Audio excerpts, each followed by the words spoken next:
Hello, मैं ERS के sir आप सभी का स्वागत करता हूं आपके अपने YouTube चैनल मैथस्टिक्स में।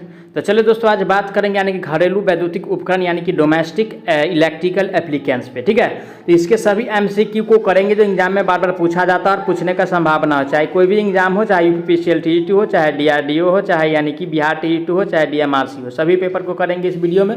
अगर आप लोग नए हैं तो चैनल को सब्सक्राइब करिएगा और वीडियो को ज़्यादा से ज़्यादा जरूर शेयर कीजिएगा। तो चलिए आज टाइम गंवाए हुए सेशन को स्टार्ट करते हैं। आज का सबसे पहला प्रश्न दिया हुआ है, विद्युत गीजर में ताप नियंत्रक किस तरह जुड़ा रहता है। तो दोस्तों ऑप्शन ए में दिया है यानी कि फ्यूज के समानांतर में जुड़ा रहता है, और बी में दिया है यानी कि विद्युत स्रोत के छोर पर जुड़ा होता है, सी में यानी कि तापन अपव्यय यानी तापन अवयव के श्रेणी में, और डी में दिया है यानी कि तापन अवयव के समानांतर में रहता है। तो दोस्तों यानी कि थर्मोस्टेट जो जुड़ा रहता है वो यानी कि हीटिंग एलिमेंट के जो है यानी कि श्रेणी में होता है। किस में होता है? हीटिंग एलिमेंट के यानी कि श्रेणी में होता है। तो ध्यान रखिएगा, हीटिंग एलिमेंट के क्या होता है यानी कि श्रेणी में होता है। तो ऑप्शन नंबर किस में दिया है? तो ऑप्शन नंबर सी में दिया है। तो करेक्ट आंसर इसका यानी कि सी हो जाएगा।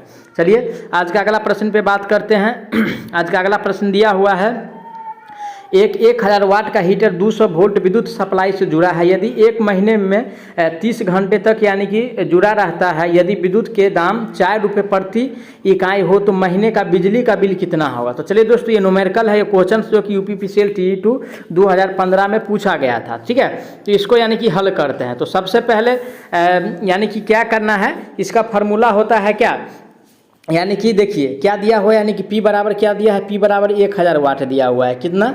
1000 वाट दिया है।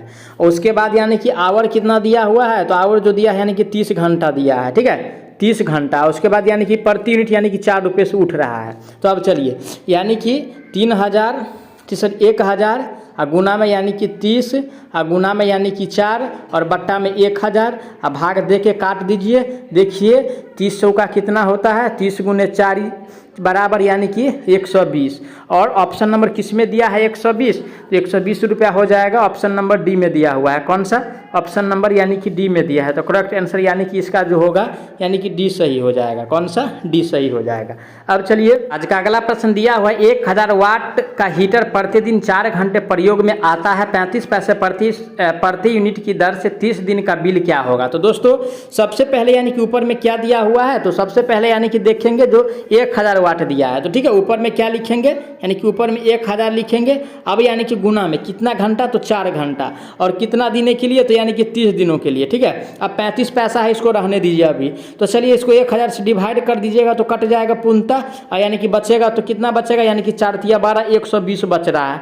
और 120 को यानी कि गुना करना है यानी कि 0.35 से। आप लोग कहेंगे 0.35 से क्यों गुना किया, क्योंकि ये यानी कि जो दिया है यानी कि 35 पैसा, इसको रुपया में बदलने के लिए जो है यानी कि बदले है। तो यानी कि बदले हैं तो कितना 0.35 आया है। अगर इसको गुना कीजिएगा तो यानी कि कितना हो जाएगा, यानी कि कितना हो जाएगा, यानी कि 42 यानी कि 00 हो जाएगा। कितना? 42.00। तो ऑप्शन नंबर किसी में दिया हुआ है, तो ऑप्शन नंबर किसी में नहीं दिया है। तो ऑप्शन नंबर इसका जो टी को करेंगे यानी कि डी करेंगे। ठीक है, क्योंकि कोई ऑप्शन मैच नहीं खा रहा है। तो ऑप्शन नंबर इसका डी सही हो जाएगा। ठीक है, अब चलिए आज का अगला प्रश्न, हीटर निम्नलिखित पर कार्य करता है। तो दोस्तों हीटर किस पे कार्य करता है, तो ऑप्शन ए में दिया है यानी कि प्रेरक भार पे, बी में दिया है यानी कि कैपेसिटिव लोड पे, और सी में दिया है यानी कि प्रतिरोध भार पे, और डी में दिया है 1 और 2 दोनों पे। तो दोस्तों यानी कि हीटर जो काम करता है वो प्रतिरोध भार पे काम करता है। किस पे काम करता है, यानी कि प्रतिरोध भार पे। तो ध्यान दीजिएगा, तो प्रतिरोध भार किस में दिया हुआ है, तो प्रतिरोध भार ऑप्शन नंबर सी में दिया है। तो करेक्ट आंसर इसका यानी कि सी हो जाएगा। ठीक है, अब चलिए अगला प्रश्न पे चलते हैं। अगला प्रश्न दिया है, एक इलेक्ट्रिक आयरन को 2 पिन सॉकेट से बिजली की सप्लाई हो रही है, और यदि एलिमेंट का संपर्क इलेक्ट्रिक आयरन की बॉडी से हो जाए तब क्या होगा। तो दोस्तों देखिए एक आयरन है, समझिए एक आयरन है ये, और यानी कि ये ठीक है, एक इसमें से कोई यानी कि लीड इसमें से टूट करके जो है यानी कि आयरन में यानी कि टच हो गया। तो टच होने से क्या होगा, तो देखिए ऑप्शन ए में दिया है इसका उष्मन प्रभाव कम होगा, बी में दिया है इसका उष्मन प्रभाव बढ़ जाएगा, सी में दिया है इसका उष्मन प्रभाव वही रहेगा, और डी में दिया है नन ऑफ दिस। तो दोस्तों यानी कि टूटने से हो सकता है अर्थ दोष हो, ठीक है ना, अर्थ फॉल्ट होगा, लेकिन इसमें से जो ऑप्शन दिया है ये कोई मैच नहीं खा रहा, तो इसलिए यानी कि हम इसको जो मारेंगे ऑप्शन नंबर सी मारेंगे, ठीक है, क्योंकि इसका उष्मन प्रभाव नहीं यानी कि वही रहेगा, जो होगा ना वही रहेगा। तो ऑप्शन नंबर इसका यानी कि सी सही हो जाएगा। कौन सा? ऑप्शन सी सही हो जाएगा। अब चलिए अगला प्रश्न पे चलते हैं। विद्युत वेल्डिंग मशीन में प्रयोग में आने वाले डीसी जनित्र की इनमें से किस रूप में जाना जाता है? तो दोस्तों यानी कि इसको जो जानते हैं यानी कि विभेदक, क्या जानते हैं, यानी कि विभेदक संयुक्त मोटर के रूप में, ठीक है, विभेदक संयुक्त के रूप में। तो ऑप्शन नंबर किस में दिया है? विभेदक संयुक्त। तो ऑप्शन नंबर डी में दिया है, तो करेक्ट आंसर इसका यानी कि डी सही हो जाएगा। कौन सा? डी सही हो जाएगा। अब चलिए आज का अगला प्रश्न। आज का अगला प्रश्न दिया है घरेलू विद्युत ओवन में तापक्रम किससे नियंत्रित होता है? तो दोस्तों जब ये तापक्रम की बात किया जाए तो आंख मूंद के देखना है, थर्मोस्टेट मिले अगर तो खटाक से उसमें टिक मारना है, ये ट्रिक है, ठीक है। थर्मोस्टेट अगर मिले यानी कि तापमापी वाला बोल रहा है तापक्रम के लिए, तो थर्मोस्टेट जहाँ रहेगा आराम से मार दीजिएगा, एक नंबर पक्का है। तो चलिए ऑप्शन नंबर इसका सी सही हो जाएगा, ठीक है। अब चलिए ये पेपर यानी कि जो है डीएमआरसी में भी ये क्वेश्चन आया था, और यानी कि RSMSSB इंस्ट्रक्टर में भी क्वेश्चन आया हुआ था, ठीक है। अब चलिए अगला क्वेश्चन पे। अगला क्वेश्चन से कौन सा उपकरण इलेक्ट्रिक भार के ऊष्मीय प्रभाव पर कार्य करता है? तो देखिए ऊष्मीय प्रभाव पर कौन सा कार्य करता है? तो वॉशिंग मशीन ऑप्शन ए में दिया है, बी में दिया है फ्रूट मिक्सर, सी में दिया है टेबल पंखा, और डी में दिया है टोस्टर, ठीक है। तो इसका करेक्ट आंसर की बात किया जाए तो यानी कि टोस्टर हो जाएगा। कौन सा हो जाएगा? टोस्टर हो जाएगा। तो ऑप्शन इसका यानी कि डी सही हो जाएगा, ठीक है। अब चलिए अगला प्रश्न पे चलते हैं। अगला प्रश्न दिया है एक 1000 वाट हीटर को एक 240 वोल्ट एसी सप्लाई से जोड़ा गया है, हीटर का प्रभावी धारा क्या होगा? तो दोस्तों देखिए सबसे पहले यानी कि क्या करना है हमको, यानी कि देखिए P क्या दिया हुआ है, P बराबर दिया है यानी कि 1000 वाट, ठीक है। अब यानी कि वोल्ट कितना दिया है? तो वोल्ट दिया है यानी कि 240, ठीक है, 240। अब हमको निकालना है क्या? आई बराबर पूछ रहा है, तो P बराबर क्या होता है? यानी कि V गुने I होता है कि नहीं? तो चलिए तो P यानी I निकालना है, तो यानी कि I बराबर क्या हो जाएगा? I बराबर हो जाएगा यानी कि P बटा में V। तो P का मान दिया है 1000 और यानी कि V का जो मान है यानी कि 240 है, तो 1 0 से 0 का 24 का यानी कि 96, 4 पॉइंट समथिंग आएगा। तो ऑप्शन नंबर किस में दिया है? 4 पॉइंट समथिंग। तो ऑप्शन नंबर डी में दिया है 4 पॉइंट समथिंग। तो करेक्ट आंसर इसका यानी कि डी सही हो जाएगा, ठीक है, डी सही हो जाएगा। चलिए आज का अगला प्रश्न पे चलते हैं। आज का अगला प्रश्न दिया है साधारणतः तापन संसाधनों में प्रयुक्त विद्युत केबल में विद्युत शक्ति की कुछ क्षति हो जाती है, जिसका कारण होता है? तो ऑप्शन ए में दिया है केबल के अचानक आवरण की किस्म, बी में विद्युत धारा जनित ऊष्मा, सी में यानी कि केबल के चारों ओर का वातावरण, और डी में दिया है ऊष्मा विकिरण न हो पाना, ठीक है। तो इसका करेक्ट आंसर की बात किया जाए तो दोस्तों क्या होगा, ठीक है। तो इसका करेक्ट आंसर की बात किया जाए दोस्तों तो ऑप्शन नंबर यानी कि बी हो जाएगा। कौन सा? ऑप्शन नंबर बी हो जाएगा। और ये क्वेश्चन जो कि RRB यानी कि बेंगलुरु LP, ठीक है, यानी कि लोको पायलट का एग्जाम 2004 में पूछा गया था, ठीक है। अब चलिए अगला प्रश्न पे चलते हैं। अगला प्रश्न है आपको एक ऐसे विद्युत तापक की जांच करनी है जो गर्म नहीं होता है। आपने पता लगाया कि पूर्ति सर्किट और अनुरूपी स्विच में कोई खराबी नहीं है। इस दोष को दूर करने के लिए आप अपने कौन सा कदम उठाएंगे? तो देखिए सबसे पहले यानी कि ऐसा प्रश्न आए तो यानी कि ध्यान से पढ़ना और सोचना है, तब आंसर देना है, ठीक है। तो चलिए ऑप्शन ए कह रहा है तापक को पूरा खोलकर सभी पुर्जों को जांच करें। चलिए भाई भी तो सही है। बी में दिया है तापक के निर्माता संभरक से खराबी चार्ट के लिए संपर्क करना, भाई उससे क्यों संपर्क करेंगे। और सी में दिया है विद्युत रोधी प्रतिरोध की जांच के लिए मेगर का उपयोग करेंगे, तो मेगर थोड़ी बता देगा, इसका तो तालेमेल नहीं है। चलिए डी में चलिए तापक के टर्मिनल बॉक्स पर वोल्टा की जांच, इससे भी नहीं होगा। तो इसका करेक्ट आंसर की बात अगर किया जाए सबसे अच्छा तो ऑप्शन नंबर ए हो जाएगा, ठीक है, ऑप्शन ए हो जाएगा। तो ऑप्शन इसका यानी कि ए मानना है। अब चलिए अगला प्रश्न पे चलते हैं।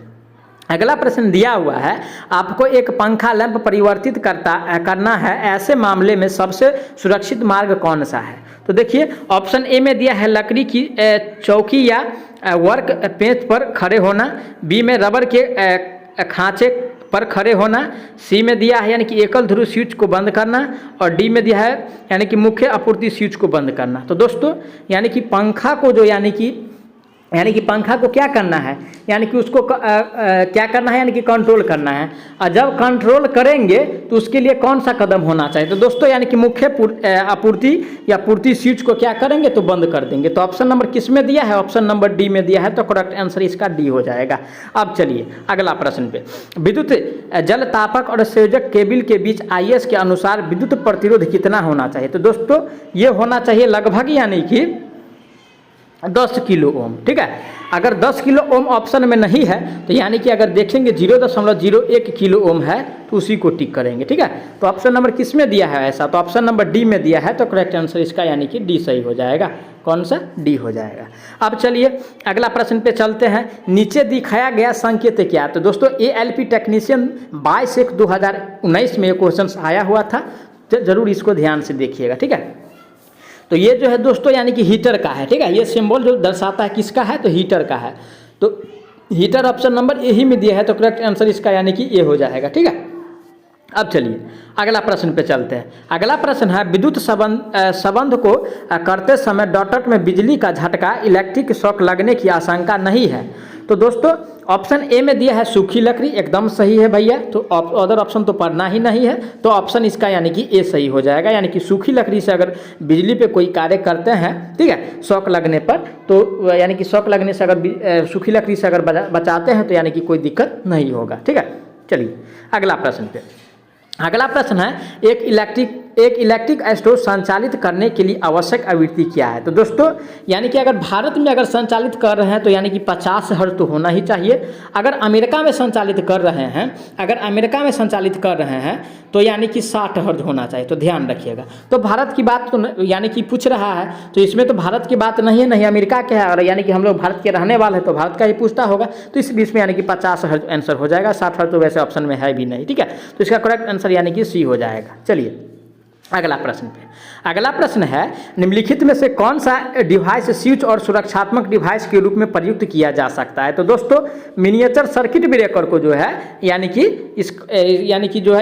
सुरक्षित डिवाइस के रूप में प्रयोग कर सकते हैं। तो ऑप्शन नंबर किस में दिया है, miniature circuit breaker, option number B में दिया है, करेक्ट आंसर इसका बी हो जाएगा। अब चलिए अगला प्रश्न। अगला प्रश्न है बिजली की खपत यानी कि इनमें से किसमें सबसे अधिक होगा। ठीक है, तो सबसे पहले यानी कि पढ़ेंगे ऑप्शन ए में दिया कि वॉशिंग मशीन, चल ठीक है भाई, बी में यानी कि आयरन, सी में यानी कि वैक्यूम क्लीनर, और डी में यानी कि वाट हीटर। तो करेक्ट आंसर की बात किया जाए तो यानी कि वाट हीटर हो जाएगा। कौन सा, वाट हीटर, इसका डी सही हो जाएगा। अब चलिए अगला प्रश्न। अगला प्रश्न है स्टीम आयरन में प्रयुक्त यानी कि हीटिंग एलिमेंट निम्नलिखित में से कौन सा है। तो दोस्तों यानी कि आयरन का हीटिंग एलिमेंट जो बनाते हैं वो बनाते हैं यानी कि क्या पूछ रहा है ऑप्शन में, हीटिंग एलिमेंट निम्नलिखित में से कौन सा है। तो ऑप्शन ए में दिया है सिली टंगस्टन ट्यूब, खुली tungsten coil, mica press tungsten strip, और डी में दिया है कि तांबे कॉइल। तो इसका करेक्ट आंसर की बात किया जाए तापन का तो हो जाएगा माइका प्रेस टंगस्टन। तो ऑप्शन नंबर इसका सी सही हो जाएगा। कौन सा, ऑप्शन सी। अब चलिए अगला प्रश्न पे चलते हैं। अगला प्रश्न है विद्युत प्रेस में प्रयुक्त होने वाला इंसुलेशन पदार्थ कौन सी होता है। ठीक है, कौन सी है, तो ये होता है यानी कि माइका। कौन सा होता है, यानी कि माइका होता है। तो ऑप्शन नंबर किस में दिया है, माइका, ऑप्शन नंबर डी में दिया है, करेक्ट आंसर इसका यानी कि डी सही हो जाएगा, डी हो जाएगा। अब चलिए अगला प्रश्न। अगला प्रश्न है घरेलू विद्युत उपकरण ज़्यादातर किस वोल्टेज पर काम करते हैं। तो दोस्तों घरेलू वोल्टेज जो है यानी कि 230 वोल्ट और ओनली फॉर एसी पे काम करता है। किस पे, एसी पे। तो ऑप्शन नंबर किस में दिया है, 230 वोल्ट एसी, सी में दिया है, करेक्ट आंसर इसका यानी कि सी हो जाएगा। अब चलिए अगला प्रश्न पे चलते हैं। अगला प्रश्न है इलेक्ट्रिक बेल में किस प्रकार के चुंबक का इस्तेमाल किया जाता है। तो दोस्तों इलेक्ट्रिक बेल में जो करते हैं यानी कि इलेक्ट्रोमैग्नेट करते हैं। ठीक है, इलेक्ट्रो यानी कि मैग्नेट करते हैं। तो ऑप्शन नंबर किस में दिया है, इलेक्ट्रोमैग्नेट, तो ऑप्शन नंबर डी में दिया है, करेक्ट आंसर इसका यानी कि डी सही हो जाएगा। कौन सा, डी। अब चलिए आज का अगला प्रश्न। आज का अगला प्रश्न दिया हुआ है यानी कि घर की वायरिंग के केबल पर दिए गए 12 2G NM का क्या अर्थ है। तो ऑप्शन ए में दिया हुआ है क्रमशः तार की संख्या, आकार और अनग्राउंडेड गैर धात्विक। चलो भाई आगे चलते हैं, देखते हैं। बी में दिया है क्रमशः आकार, तारों की संख्या, ग्राउंडेड और गैर धात्विक। आगे फिर चलिए ये भी सही लग रहा है। अब यानी कि सी में दिया है यानी कि क्रमशः तारों की संख्या, आकार, ग्राउंडेड और गैर धात्विक, ये भी सही लग रहा है। डी में चलिए, क्रमशः तारों की संख्या, आकार और ग्राउंडेड और धात्विक, ठीक है, ये भी सही लग रहा है। तो अकॉर्डिंग टू ऑप्शन के हिसाब से अगर देखा जाए तो ऑप्शन नंबर यानी कि परफेक्ट बी होगा, ठीक है, ऑप्शन नंबर यानी कि परफेक्ट जो होगा यानी कि बी होगा। अब चलिए आज का अगला प्रश्न। इससे पहले हम बता दें कि अगर आप लोग हमारे चैनल पर नए हैं तो चैनल को प्लीज़ सब्सक्राइब करिएगा इसी प्रकार का वीडियो के लिए, ठीक है। अब चलिए अगला प्रश्न है। अगला प्रश्न क्या है, एक वैद्युत रूम हीटर में तापन की कौन सी विधि प्रयोग में लेते हैं। तो दोस्तों तापन का जो विधि लेते हैं वो कौन सा लेते हैं। ऑप्शन ए में प्रतिरोध तापन, बी में प्रेरण तापन, सी में परावैद्युत तापन और डी में यानी कि आर्किंग तापन। तो यानी कि जो लेते हैं दोस्तों यानी कि रेसिस्टेंस तापन लेते हैं, यानी कि प्रतिरोध तापन लेते हैं। ऑप्शन इसका ए सही हो जाएगा। कौन सा? ऑप्शन ए सही हो जाएगा। अब चलिए आज का अगला प्रश्न। आज का अगला प्रश्न दिया हुआ है, एक 1500 वाट स्प्लिट एयर कंडीशनर एक दिन में 12 घंटे संचालित होता है, एक महीने में कितना विद्युत इकाई की खपत होगी, एक महीने में 30 दिन मापते हुए। तो चलिए इसको सॉल्व करते हैं। सबसे पहले क्या दिया है यानी कि 1500, अब गुना में क्या यानी कि 12 और गुना में यानी कि 30, ठीक है, क्योंकि एक महीना का पूछ रहा और बट्टा में 1000। 2 जीरो से 2 जीरो कैंसिल और 1 जीरो से यानी कि 1 जीरो कैंसिल। अब ऊपर में बच रहा है यानी कि 12 या 36, ठीक है, यानी कि 36 और गुना में यानी कि 15। इसको अगर गुना कीजिएगा तो 8 पंचे 40 के 0, 4 एक 4 और यानी कि 5, यानी कि 540। तो ऑप्शन नंबर किस में दिया है 540, तो ऑप्शन नंबर सी में दिया है। करेक्ट आंसर इसका यानी कि सी हो जाएगा। कौन सा? सी। अब चलिए मैं आशा